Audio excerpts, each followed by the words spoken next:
4 UFS frames and suspension frames, juice blocks, and even H blocks.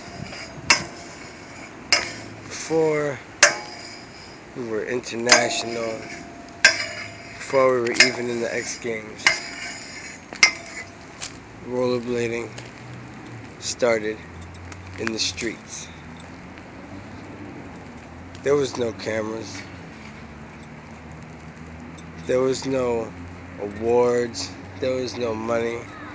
At the end of the day, all you had was bragging rights. You and your friends would hang out or whatever, talk the next day about who did what, who got hurt, who bailed, who learned a new trick, who invented a new trick. There was no snap, snap, snap of the cameras, no audiences cheering. It's just the sound of crude skates with sawed-off brakes clanking on metal, gnashing downstairs, tumbling, rolling. We wore huge cannon leg Jinkos. I couldn't afford Jinkos myself, but you know, those big old bubble pants and boneless knee pads. We made skates, our own CDS Detroit sole plates that you had to drill and mount on there. Some of you guys know what I'm talking about, some of you don't.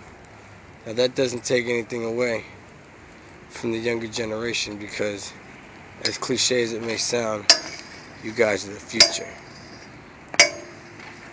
So I'm trying to bring the past to the future.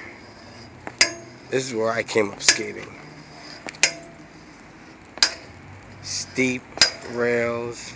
As a matter of fact, if you can see next to this rail, there's a huge ditch that was put there by years of rollerblading. On a side note, back to what I was saying, it was all about glory, balls. We couldn't even afford video cameras. That's all it was. Saying who did what, who had the baddest trick, and who was coming out the next day to show them up. I'm talking hoax 1, hoax 2. I'm talking broken glass on the floor. I'm talking old school. I'm talking about skating, not to be in the magazine, just for the glory. I'm talking about a challenge.